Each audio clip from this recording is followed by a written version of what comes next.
कार्तिक माह में दीपक जला करके दीपदान नदियों में होता है। जब दीपदान की लंबी माला जाती है, ऐसा लगता है कि माता रानी का हम हार पहनाकर उनका स्वागत कर रहे हैं। इसलिए कार्तिक माह में नदियों की शुद्धि होती है। इसलिए कार्तिक में स्नान, दान और दीपदान की बड़ी महिमा है। कार्तिक में कहा जाता ना, कार्तिक स्नान दान, स्नान करिए नदियों में कार्तिक में। अब शुद्ध हो चुकी हैं, पवित्र हो गई हैं। और बारिश के समय नदियां कैसी होती हैं? बिल्कुल गंदी होती हैं, हाँ या ना? और निर्मलता जल में कब आती? अब जल देखिएगा, जल निर्मल होने लग जाता है, शुद्धि। जैसे स्त्री शुद्ध होती है मासिक धर्म के बाद, उसी तरह नदियां भी स्त्री हैं। तो इनका यही धर्म है। कार्तिक का माह दीपदान का माह है, स्नान का माह है और दान का माह है।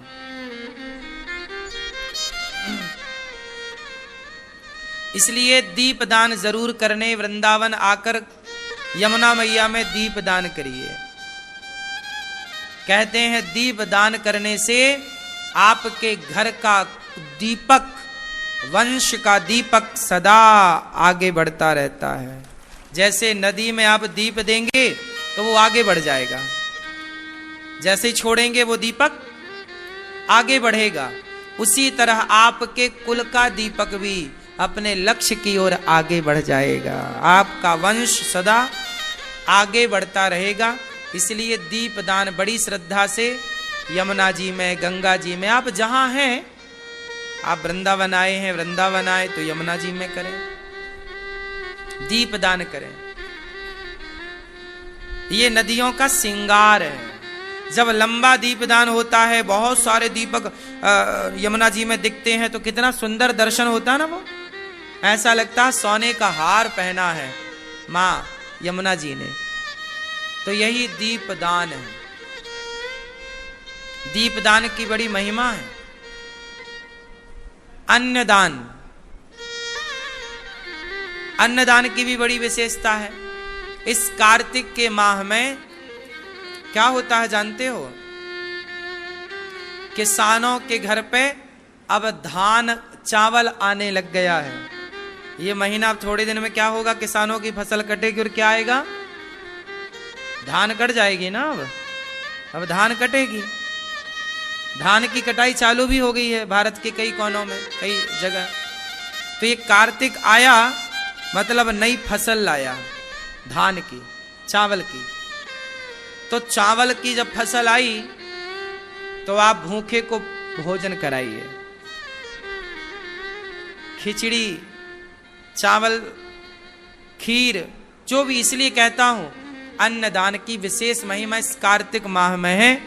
तो आप भी गौरी गोपाल रसोई अन्न क्षेत्र जो चलता है, हजारों साधु संत पेट भर प्रसादी पाते हैं।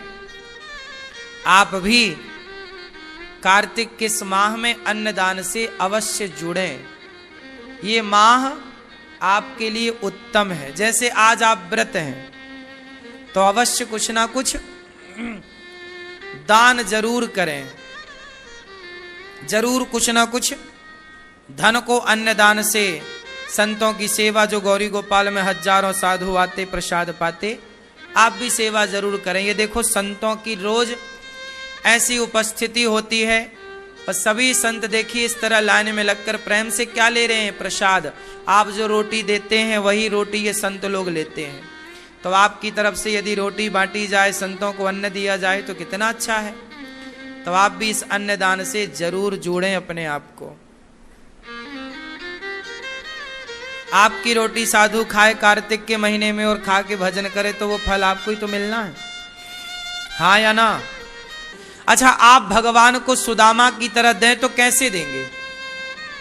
तब तो सुदामा, तब का सुदामा तो डायरेक्ट कृष्ण को देते थे और डायरेक्ट श्री कृष्ण लेते थे। आज के युग में यदि देना हो तो कैसे दोगे बताओ? कृष्ण को देना है तो कैसे दोगे बताओ? आज के युग में कृष्ण को देना है तो कैसे दोगे? बोले किसी भूखे को दे दो, प्यासे को दे दो, जरूरतमंद को जब दोगे तो ये समझो कि वो भगवान को ही आप दे रहे हैं। एक छोटी सी लड़की थी और एक माँ थी। एक माँ और एक बेटी एक घर में रहा करते थे। घर कच्चा था, माँ मजदूरी करती थी, छोटी सी गुड़िया थी, वो सत्संग में जाती तो गोपाल जी की घर में सेवा करने लग गई। अब दोनों माँ बेटी भगवान की सेवा करती, मजदूरी करके जो मिल जाता बेचारी अपना खाती पीती दोनों माँ बेटी। अभी बेटी 8 साल की ही थी, लगभग 8 साल की छोटी गुड़िया थी। तभी कोई दरवाजा खटखटाया। माँ ने कहा बेटी देख कौन। दरवाजा खोला तो एक कागज था, एक चिट्ठी थी। कागज, उस चिट्ठी को उठाया, पढ़ा लड़की ने तो लिखा था बेटी तुम बहुत प्रेम से मेरी सेवा करती हो, तुम्हारे घर में मेरी बहुत सेवा होती है, कल मैं तुम्हारे घर जरूर आऊंगा और तुम्हारा घर देखूंगा और तुम सबसे बात करूंगा। मैं श्री कृष्ण, नीचे लिखा था मैं श्री, मतलब भगवान श्री कृष्ण ने ही वो पत्र भेजा। लड़की तो नाचने लगी, माँ देखो भगवान श्री कृष्ण का पत्र आया, बोले कल आऊंगा। माँ बोली बेटा किसी ने मजाक किया, बेटा किसी ने मजाक किया है, कोई भगवान थोड़ी ऐसे पत्र लिख के डालेंगे किसी के घर, मजाक है। नहीं माँ, बच्ची देखो 8 साल की, बच्चे तो सच्ची होते हैं ना माँ, आएंगे कल आएंगे। अच्छा ठीक है आएंगे, ठीक है। माँ बोली आएंगे, ठीक है। अच्छा माँ भगवान आएंगे तो तैयारी कर लो कुछ। क्या तैयारी? भगवान आएंगे कहाँ बिठाओगे? चलो बाजार चलते हैं, भगवान को बिठाने के लिए एक चटाई दरी बिछात खरीद के ले आते हैं। मौसम सर्दी का है, आएंगे तो उनके पांव में कंबल उड़ा देंगे, कंबल, थोड़े कंबल ले लो। मौसम सर्दी का था पर बारिश भी ना आ जाए, ऐसा डर। तो बाजार गई बेटी और माँ दोनों, एक आसन खरीदा, एक कंबल खरीदा, एक छाता खरीदा। मौसम बिगड़ा था, मौसम ठंडी में ना बारिश आ जाती है कई बार, तो मौसम बिगड़ा था। उनको लगा कन्हैया आए और कहीं हमारा घर पानी बरसने लग गया और कहीं घर कच्चा था ना तो पानी अंदर आएगा, तो कहाँ छाता ले चलो, बाहर लाने ले जाने में भी छाता। और एक काम करो, बढ़िया वाली मिठाई खरीदो। तो बाजार से बढ़िया मिठाई कि प्रभु आएंगे तो मिठाई, थोड़ा खाद्य पदार्थ ले लिए। अब लड़की और माँ दोनों ने ये सब सामान खरीदा, थोड़े से पैसे बचे, लगभग कुछ पैसे बचे होंगे। लड़की और माँ चली तो माँ आगे आगे चल रही थी, माँ जल्दी घर पहुंच गई। बेटी थोड़ा सामान लिए थी, कंबल, छाता, मिठाई, थोड़ा बचे हुए पैसे भी बेटी के पास थे। मौसम बिगड़ा, पानी का हुआ, बारिश का मौसम हुआ, माँ जल्दी भाग के घर चली गई, बेटी थोड़ा पीछे रह गई। तभी उसे घर के बाहर, घर के पास उसे एक पुरुष दिखाई पड़ा जिसके हाथ में एक छोटा सा बच्चा था। वो पुरुष और वो बच्चा दोनों रो रहे थे। तो ये छोटी लड़की बोली, भैया आप क्यों रो रहे हैं? क्या बताऊं बहन, ये मेरा बच्चा है, बीमार बहुत है, हम लोग बहुत दिनों से कुछ खाए नहीं, सर्दी से ठिठुर रहे हैं, बारिश में भीगने के लिए मजबूर हैं, बच्चे का इलाज कराना है पर पैसे नहीं हैं। अब वो लड़की बोली, कि ठंडी इन्हें लग रही है, मेरे पास है कंबल, भीगेंगे ये, मेरे पास है छाता, भूख लगी है इन्हें, मेरे पास है मिठाई, और बच्चे का इलाज कराना है, पैसे इनके पास नहीं है पर मेरे पास कुछ पैसे बचे हैं, कुछ पैसे शॉपिंग के बाद ये बच गए। तो लड़की ने सोचा कि भगवान आएंगे तो हम भगवान को जो है उसी में खिला पिला देंगे, अभी इस सब चीज की जरूरत इन जरूरतमंदों को है। उस गरीब आदमी को उसने छाता पकड़ाया, लड़की ने बोले ये लो छाता, और ये लो कुछ पैसे, बच्चे का जल्दी इलाज कराओ, और ये लो मिठाई खाओ। वो मिठाई खाया, बोले कंबल ले लो, बच्चे को उठाओ, बच्चा रो रहा है, ठिठुर रहा है, इसे जरूरत है। वो लड़की का सब कुछ वो दे दी, और जैसी ही घर गई तो माँ ने कहा बेटी देखो ये चिट्ठी आई है, जरा पढ़ो क्या लिखा बेटा। लड़की ने चिट्ठी पढ़ी, उसमें लिखा था बेटी तुम्हारी मिठाई बहुत स्वादिष्ट थी, मैंने तुम्हारी मिठाई खाई, तुम्हारा कंबल भी ओढ़ के बहुत सुख मिला, तुम्हारा छाता भी हमने लिया। अब वो लड़की ये पढ़कर दौड़ी उस आदमी की तरफ, जाके देखा तो वहां कोई नहीं। वो समझ गई कि वो जो मिला हमें वो कौन था, भगवान बांसुरी बजाते ना आएंगे, पहचानना पड़ेगा, किसी दीन दुखी के रूप में भगवान आ सकते हैं। इसलिए जरूरतमंद की जरूरतें पूरी करना ही भगवान की जरूरत पूरी करना है। किसी भूखे को भोजन कराना ही भगवान को भोग लगाना है। जानते हैं हर व्यक्ति दुखी क्यों है? बहुत बड़ा कारण है। हर व्यक्ति इसलिए दुखी है क्योंकि आज तमाम इच्छाएं व्यक्ति की उसे परेशान कर रही हैं। आपके सुखी होने का मैं एक मंत्र आपको दे सकता हूं। जिसे सुखी होना हो वो अपनी इच्छाओं को समाप्त कर दे। चाह गई चिंता मिटी मनवा वे परवाह, जिसको कछु ना चाहिए सो ही साहनसाह। जब कुछ नहीं चाहिए तो आपको सब कुछ मिल जाता है, और कुछ चाहिए तो आपको कुछ नहीं मिलता। इसलिए चाह ही मिटा दो।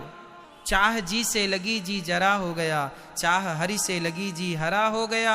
चाह इनकी हमें हरदम चाहिए, और अगर ये चाहे हमें तो फिर क्या चाहिए। ये चाह वहां तक चली जाए कि ये हमें चाहने लग जाए। हम क्या चाहते हैं? हम संसार के तुच्छ प्राणी हैं। हम पत्नी पति परिवार बेटा बेटी मकान पद प्रतिष्ठा, हम घर दुकान मकान के पीछे पड़ रहे हैं। अरे भगवान को चाहो। ये संसार का चाहना कोई चाहना है? किसान गेहूं बोता है तो गेहूं तो काटता ही है, पर गेहूं के संग एक चीज उसे फ्री में मिलती है। क्या क्या? भूसा, भूस। जैसे किसान भूसा के लिए गेहूं नहीं बोता, बोता है गेहूं के लिए, पर गेहूं तो मिलती ही मिलती है, संग उसे फ्री में क्या मिलता है? भूसा। उसी प्रकार ये मनुष्य का शरीर तुमने भगवान को पाने के लिए जन्म लिया है, भगवान को पाने के लिए मनुष्य का शरीर धारण किया है। अरे भगवान को पाने के लक्ष्य से चलते रहो तो संसार का सुख वैभव प्रतिष्ठा पति पत्नी बेटा बेटी भूसे की तरह है, ये तो मिलेंगे ही। अरे गेहूं मिलेगी तो भूसा जाएगा कहां? भगवान मिलेंगे तो ये संसार का सुख जाएगा, ये तो मिलेगा ही मिलेगा। लेकिन विडंबना ये है कि हम उस भगवान को छोड़कर भूसे के पीछे भाग रहे, हमें तो भूसा दे दो, भूसा दे दो। ये पत्नी पति बेटा बेटी पैसा पद प्रतिष्ठा जिसके पीछे आप भाग रहे हो, मैं ये नहीं कहता कि पैसे ना कमाओ, कर्म करना बुरा नहीं है, पैसे कमाना बुरा नहीं है, पर उस पैसे में आसक्ति रखना बुरा है। समझ रहे हैं? दो बातें हैं यहां पर। नहीं समझोगे सही तरीके से तो मेरी बात का गलत अर्थ हो जाएगा। पैसा कमाना बुरा नहीं है, मैं ये नहीं कहता कि आप हाथ पे हाथ रखे बैठ जाओ, ऐसे में तो अकर्मण्यता आ जाएगी। पैसा खूब कमाइए, काम खूब कीजिए, पसीना खूब बहाइए, पर जो धन के पीछे आप पागल हैं वो पागलपन धन के पीछे ना होकर वो पागलपन भगवान के पीछे हो तो जीवन सवर जाएगा। वो पागलपन ना हो धन से, हम ये नहीं कहते कि पैसा ना कमाओ, खूब पैसा कमाओ, भगवान करें आपके पास करोड़ों हो, अरबों हो, खरबों हो, लेकिन उसमें रत्ती भर भी मोहब्बत ना हो, प्रेम तो भगवान से ही हो। पैसे से प्रेम कर लोगे तो किसी का कोई फायदा नहीं है। बताओ, कर लो ना पैसे से प्रेम, है तो आप लोगों को पैसों से प्रेम, क्या फायदा हुआ? और मीराबाई ने पैसों से मोह हटाकर भगवान में मन लगाया। सदियां बीत गई, मीरा भले लोग कहते हैं मर गई, पर आज भी भक्तों के हृदय में जिंदा है। इसलिए मीरा की जयंती तो मनाई जाती है, विवेकानंद जी की जयंती तो मनाई जाती है, पर बड़े बड़े लोगों की, टाटा, बिरला, अडानी, अंबानी की जयंती नहीं मनाई जाती मेरे भाई। पैसे वालों की जयंती नहीं होती, जो भगवान को प्राप्त कर लेते हैं उन्हीं को लोग याद करते हैं। धनवानों को कौन याद करता है? आज हैं, कल नहीं रहेंगे, कौन याद करेगा? पर भक्तों को तो सदियां बीत गई, आज भी याद किया जाता है उसी सम्मान के साथ। हाँ या ना?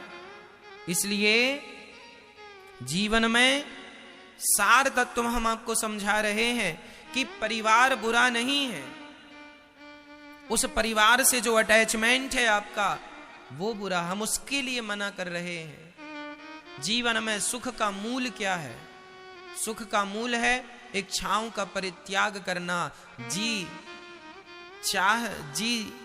जो है हमारा मन, इनसे लग जाए। ये जो इच्छाएं हैं हमारी संसार को पाने की, ये संसार को पाने की इच्छाएं समाप्त होकर बस भगवान को पाने की इच्छाएं हो जाए कि कन्हैया तुम्हें एक नजर देखना है, जिधर तुम छिपे हो उधर देखना है।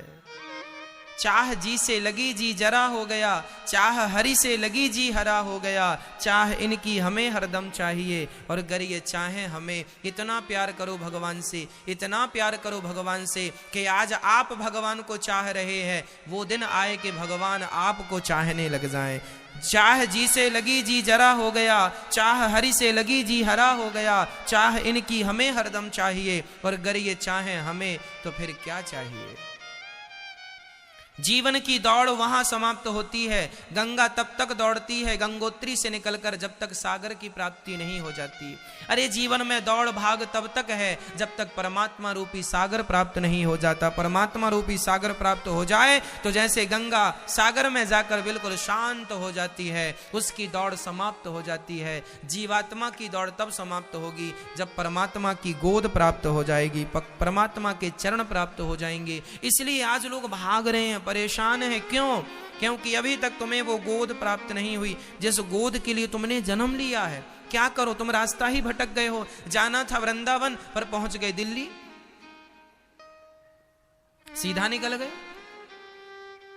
अब रास्ता, अब एक सज्जन दिल्ली पहुंच गए, कहीं से आए होंगे, दक्षिण भारत से आए एक सज्जन, वृंदावन उनका बहुत सुना कि भाई वृंदावन में बिहारी जी हैं, चलो जरा वृंदावन चलते हैं। तो वृंदावन आए तो सही, पर उनकी ट्रेन जो है मथुरा स्टेशन रुकी तो सही, पर वो क्या हुआ कि उनकी नींद लग गई और ट्रेन उसके बाद सीधा वो दिल्ली पहुंच गई।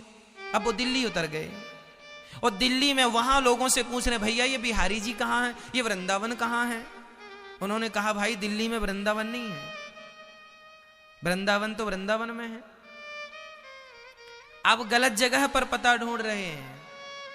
बिहारी जी के लिए तो आपको पहले वृंदावन जाना पड़ेगा। आप बहुत आगे आ गए, थोड़ा पीछे जाइए। बस यही जीवन का सिद्धांत है। हम लोग जिस परमात्मा को पाने के लिए आए थे वो तो पीछे रह गया, हम लोग बहुत आगे निकल आए। पति पत्नी परिवार की खोज करते आगे निकल आए और अब पति पत्नी परिवार में उलझकर पूछ रहे, भैया भगवान कहाँ है? अरे भगवान को पाना है तो जरा पीछे जाओ। पीछे जाने का अर्थ है इनसे मन हटाओ और भगवान के चरणों में मन लगाओ और फिर वहां प्रेम करो। अभी तुम प्रेम कर रहे हो पत्नी से, पति से, बेटी से, बेटा से, धन से, दौलत से। वही प्यार जो पत्नी और पति और परिवार से है, वही प्यार भगवान से होगा तो काम बनेगा। प्यार अलग से नहीं होता, प्रेम अलग से नहीं लाना कहीं से। जितना हमारा संसार से है उतना भगवान से हो जाए। मीराबाई भगवान से प्यार करती थी, नरसिंह मेहता भगवान से प्यार करते थे। तो भगवान से प्यार हो जाए तो ना काम होगा। अब हमारा प्यार तो जमाने भर से है, इनसे भी प्यार, इनसे भी प्यार, इनसे भी प्यार।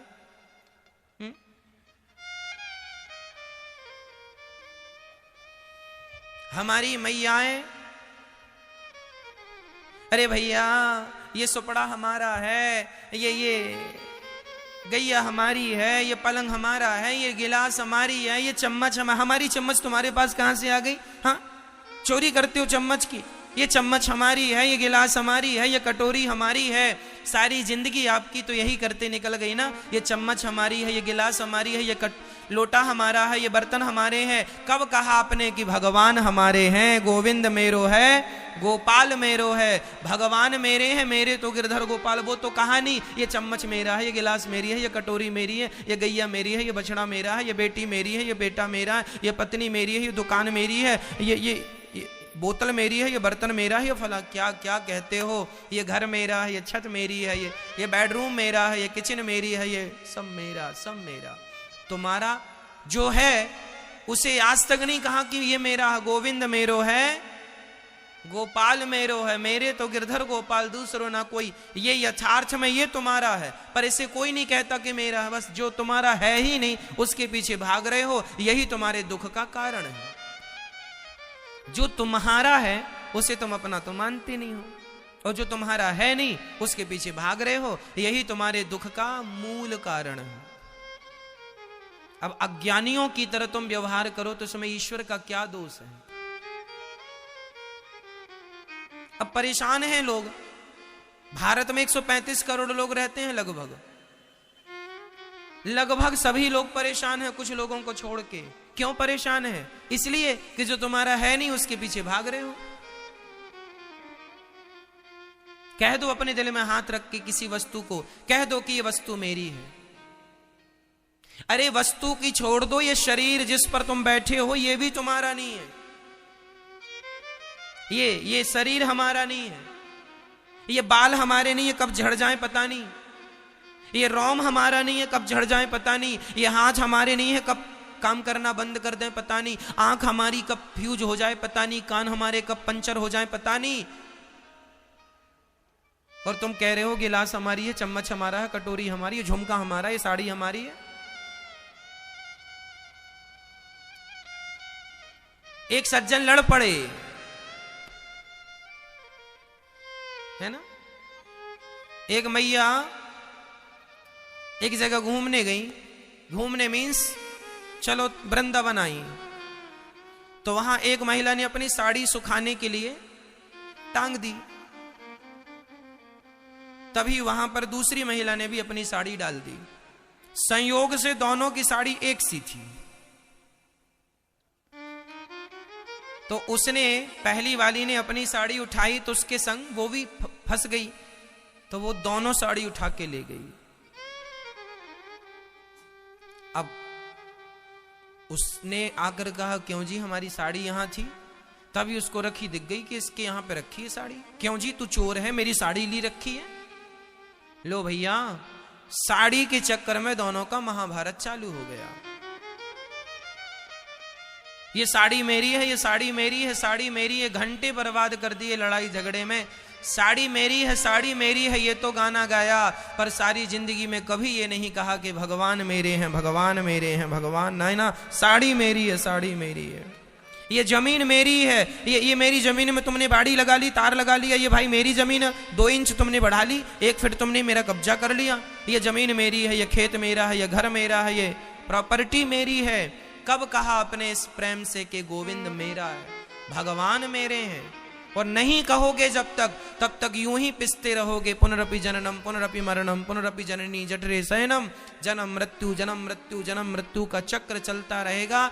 तुम पिसते रहोगे। कभी स्त्री बनोगे, कभी पुरुष बनोगे, कभी हाथी बनोगे, कभी घोड़ा बनोगे, कभी चींटी बनोगे, कभी मकड़ी बनोगे, कभी कुछ बनोगे। पिसते रहो। यदि इस चक्र से बचना है, मोक्ष के द्वार तक पहुंचना है, तो छोड़ दो कि संसार मेरा है। कहने लग जाओ कि बस भगवान मेरे हैं, भगवान मेरे हैं, कृष्ण मेरे हैं, श्रीमन नारायण मेरे हैं, श्रीमन नारायण मेरे हैं, बस वही मेरे हैं। ये यथार्थ है। अब इसके बल पर काम करो मैं बिल्कुल फिर से दोहरा दूं कि मैं ये बिल्कुल नहीं कहना चाहता कि आप अकर्मण्य हो जाएं, काम करें, पत्नी के संग रहें, पर भाव यही रहे कि ये पत्नी मेरी संपत्ति नहीं, ये तो ईश्वर की संपत्ति है, ये बेटा मेरा नहीं, ये भगवान का दिया प्रसाद है, ये दुकान मेरी नहीं, ये दुकान परमात्मा का दिया प्रसाद है। हम तो एक मैनेजमेंट कर रहे हैं, समाज मैनेजर जो होता है बैंक का, क्या वो बैंक उस मैनेजर की होती है? अरे बैंक का सारा हिसाब किताब मैनेजर करता है। करोड़ों का लेन और करोड़ों का देन, लेन देन कौन करता है? मैनेजर करता है, उसी के हाथ में चाबी होती है। करोड़ों का हिसाब करता है, लेना और देना करता है, पर वो मैनेजर कभी ये नहीं कहता कि मैं इस बैंक का मालिक हूं। उसी तरह तुम अपने घर में केवल मैनेजमेंट के लिए हो, मैनेजर हो, तुम्हारे परिवार का, दुकान का, तुम्हारे जीवन का, तुम्हारे शरीर का, तुम्हारी श्वासों का, तुम्हारी धड़कन का मालिक तो गोविंद है, कृष्ण मालिक है, मालिक वो है, तुम केवल मैनेजर हो। लेकिन तुम गलती क्या करते हो? मालिक बने बैठ गए, मैं मालिक हूं। अरे तुम्हारी सांसें भी उस परमात्मा के अधीन हैं, हाँ या ना? तुम्हारे अधीन होती तो तुम तो कभी मरते ही नहीं। यदि तुम्हारी सांसें तुम्हारे अधीन हैं तो तुम मर क्यों गए? क्यों मर गए वो लोग जो कहते थे मेरे पास बड़ा पैसा है? कहां गए? पर पैसा बचाए तुम्हें? आए बचाने पैसा? आए बचाने तुम्हारी प्रतिष्ठा? ना प्रतिष्ठा बचाएगी ना पैसा बचाएगा। तुम्हारी श्वासों पर जो है ना परमात्मा का अधिकार है। इसलिए हम अपने घर के मैनेजर हैं। मैनेजमेंट संभालो, घर की देख रेख करो, जिम्मेदारियां उठाओ, निभाओ, पर मालिक भगवान है। प्रभु आप ही हमारे पालनहार हैं, आप ही हमारा पोषण कर रहे हैं, आप ही इस जीवन के हमारे सारथी हैं। जैसे अर्जुन के सारथी भगवान बने, हमारे भी यथार्थ में सारथी वही है। पर लोग हम अहंकारी हैं ना, जरा जरा सी बात में अहंकार करके मैंने ये कर लिया, मैंने वो कर लिया, मैंने ये, ना जी, मैंने नहीं, मेरे द्वारा परमात्मा कर रहे हैं। अरे भाई बादल जो है ना उसी दिशा में चलते हैं जिस दिशा में हवा चलती है, हाँ या ना? बोलो हाँ। तुम बादल हो और परमात्मा हवा है, जैसे वो तुम्हें चलाएंगे तुम्हें वैसा चलना पड़ेगा। तुम अपनी मर्जी के मालिक नहीं हो। हम बादल हैं और बादल हमेशा उसी दिशा में चलते हैं जिस दिशा में हवा चलती है, हाँ या ना? क्या हवा के विपरीत बादल चलते हैं? ना जी, हवा के साथ चलते हैं बादल। जैसे परमात्मा इसलिए बड़े बुजुर्ग कहावत कहते हैं ना, जैसी हवा चले चल पड़ो। पुरानी कहावत भी है ऐसी। क्यों? तो परमात्मा, यदि आज तुम्हें कोई दुख आया है तो समझ लो कि परमात्मा की हवा ऐसी चल रही है, इसलिए दुख आया है। तो दुख को ही परमात्मा का प्रसाद मान लो। कभी कभी ककड़ी कड़वी होती है ना जी, ककड़ी कड़वी, तो रोज मीठी मीठी खाए तो आज कड़वी खा लो। ईश्वर की आज हवा ऐसी चल रही है कि आपके जीवन में दुख आया है, संकट आया है, तो उसकी प्रसन्नता में प्रसन्न रहो। जैसे रखे राम जी रहना चाहिए। और यदि आज आप लोग बड़े अमीर हो गए हैं और घर बढ़िया, भगवान ने खूब धन दिया है, आप अच्छा काम कर रहे हैं, खूब उन्नति हो रही है, आपका खूब नाम इज्जत बढ़ रही है, बढ़ रहा है, तो समझ लो कि परमात्मा ऐसी ही हवा चला रहे हैं। उसमें भी परमात्मा का धन्यवाद करो। हे ईश्वर आपका धन्यवाद, आपने मुझे धन इसलिए दिया है कि मैं ज्यादा से ज्यादा धर्म कर सकूं। जितना धन आवे उतना धर्म ज्यादा करो। क्यों? यही है पॉजिटिव थिंकिंग, पॉजिटिविटी, सकारात्मकता।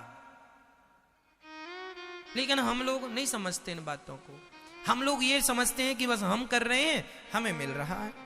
ना जी, बहुत लोग काम कर रहे हैं, सबको कहां मिल रहा है? तुम पर भगवान की कृपा है इसलिए तुम्हें विशेष मिल रहा है। इसलिए अपने कर्म को ईश्वर की कृपा से जोड़ दो।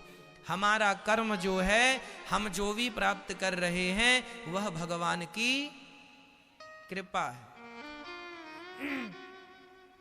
हमारी मेहनत नहीं है। हमारे ऊपर तो केवल भगवान की कृपा है। सदा उसकी कृपा का अनुभव करते रहो। फिर भगवान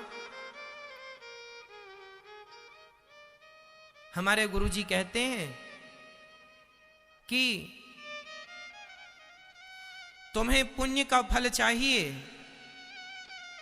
तो फिर पाप का भी फल मिलेगा, और पुण्य का फल नहीं चाहिए तो फिर पाप का भी फल नहीं मिलेगा। इसलिए हम कहते हैं ना पाप का फल हम ना हम पाप करें ना हम पुण्य करें, हम केवल परमात्मा का चिंतन करें। और जो यथार्थ में शास्त्र आदेश दे रहे हैं कि किसी का दिल नहीं दुखाना, किसी का हम दिल ना दुखाएं। अब किसी का दिल ना दुखाने में ये पुण्य है कि पाप है मैं नहीं जानता। मैं सबकी सेवा करूं, अब ये पुण्य है कि पाप है मैं नहीं जानता। ना मैं पाप जानता ना मैं पुण्य जानता। मैं तो केवल किसी को रोता हुआ ना देखूं, मैं तो सदा लोगों की सेवा करूं, लोगों पर दया करूं। जो ये कर रहा हूं मैं अच्छे काम करता रहूं। अब ये पुण्य है कि पाप है, ये परिभाषा ये गणित परमात्मा लगाएगा। हम अपना अच्छा कर्म करते रहें, ना अच्छे की अच्छा का लेने की कामना करें, हमें कोई फल चाहिए ही नहीं। हम अच्छा करेंगे सब काम, लेकिन हमें उसके बदले कुछ चाहिए नहीं। भगवान से कुछ ना मांगो, मैं अगर मांगूं तुझे तुम न देना मुझे, वरना प्रेमी नहीं मजदूर हो जाऊंगा। कुछ ना चाहिए, चाह गई चिंता मिटी मनवा बेपरवाह, जिसको कछु ना चाहिए सो ही साहंसाह। जब कुछ ना चाहिए आपको तो सच्ची कहता हूं आपको फिर भगवान सब कुछ देंगे, जब कुछ चाहने की इच्छा नहीं है तो। और कुछ चाहते हो ना तो फिर कुछ नहीं मिलेगा। ऐसे ही होता। ये संसार का सुख परछाई की तरह है। सवेरे सवेरे पश्चिम दिशा की तरफ दौड़ लगाओगे ना तो परछाई आपसे आगे आगे चलेंगी। जितना दौड़ोगे परछाई पकड़ने, परछाई उतनी दूर भागेगी। इसलिए एक काम करो, पलट जाओ, सूर्य भगवान की तरफ मुंह करके भागो, सूर्य भगवान की तरफ। तो जो परछाई अभी आपके आगे आ गई थी वही परछाई आपके यही